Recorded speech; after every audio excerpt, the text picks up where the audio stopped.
अस्सलाम वालेकुम। आज हम स्टार्ट करेंगे chemistry class 11 chapter 7 chemical kinetics topic 7.1 rate of reaction. Rate basically reaction की स्पीड को कहते हैं। हमें पता है जब भी कोई रिएक्शन होता है तो कंसंट्रेशन में चेंज आता है। अगर हम बात करें रिएक्टेंट की तो टाइम के साथ रिएक्टेंट की कंसंट्रेशन डिक्रीज़ हो रही होती है और प्रोडक्ट की कंसंट्रेशन टाइम के साथ इंक्रीज़ होती है। इट मीन्स कि दोनों में चेंज आ रहा है टाइम के साथ।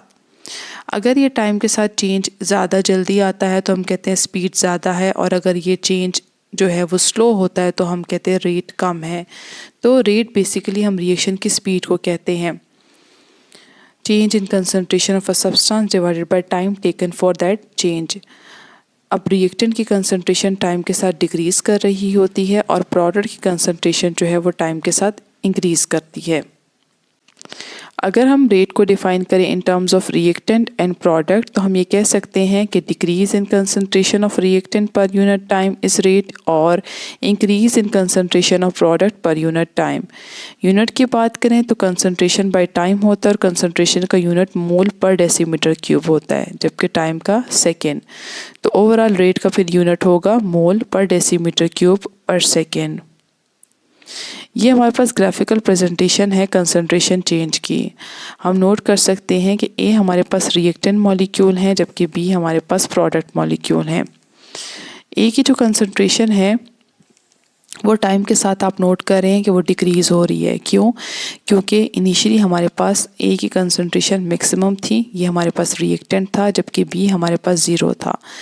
ए जो है मॉलिक्यूल ये रिएक्ट करके प्रोडक्ट बी की फॉर्मेशन कर रहे हैं, इसीलिए ए कंज्यूम हो रहा है। तो टाइम के साथ ए की कंसंट्रेशन कम हो रही है।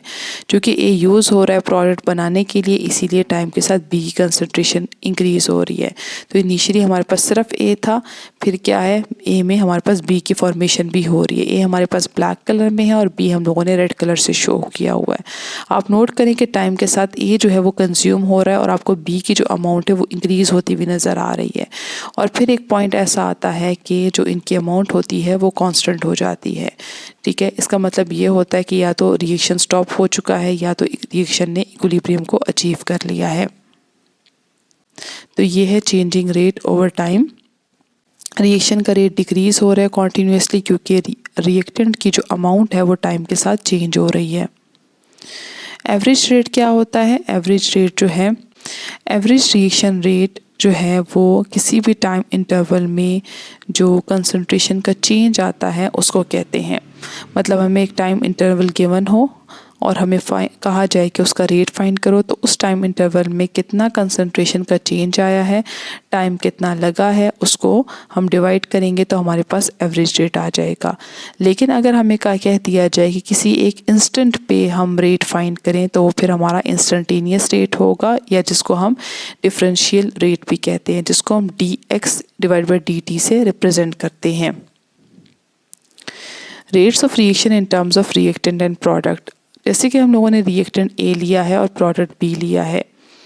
अब हमें पता है कि टाइम के साथ रिएक्टेंट ए की कंसंट्रेशन कम हो रही है और बी की कंसंट्रेशन इंक्रीज़ हो रही है।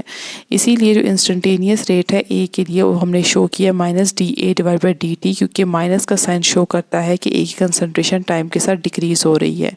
इसी तरह प्रोडक्ट में +dB डिवाइड बाई dt है जो शो करता है कि प्रोडक्ट की कंसंट्रेशन टाइम के साथ इंक्रीज़ हो रही है। Example 7.1 determine the rate of the following reaction. तो हमारे पास दो रिएक्टेंट हैं जो प्रोडक्ट सी में कन्वर्ट हो रहे हैं।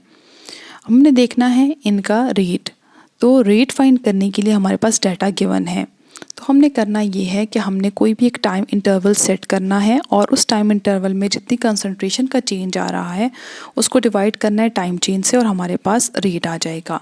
जैसे हम लोग ना ये एक टाइम इंटरवल ले लेते हैं। इस टाइम इंटरवल में देखें तो कंसंट्रेशन में क्या चेंज आ रहा है। पहले जो है वो 0 था, बाद में 0.38 है। तो चेंज इन कंसंट्रेशन फाइंड करने के लिए हम फाइनल माइनस इनिशियल कंसंट्रेशन करते हैं। तो 0.38 माइनस 0.00 हमारे पास आंसर आ जाएगा 0.38, मतलब चेंज इन कंसंट्रेशन हमारे पास 0.38 है। हम इसको डिवाइड करेंगे चेंज इन टाइम से, तो इसी टाइम इंटरवल को भी देखेंगे। पहले टाइम 0 था, बाद में 20 हो गया, तो 20 माइनस 0 20, तो 20 हमारे पास टाइम आ गया और 0.38 कंसंट्रेशन आ गया। रेट फाइंड करने के लिए हम क्या करते हैं, इन दोनों को डिवाइड करते हैं और हमारे पास रेट आ जाएगा 0.019 मोल पर डेसीमीटर क्यूब पर सेकेंड।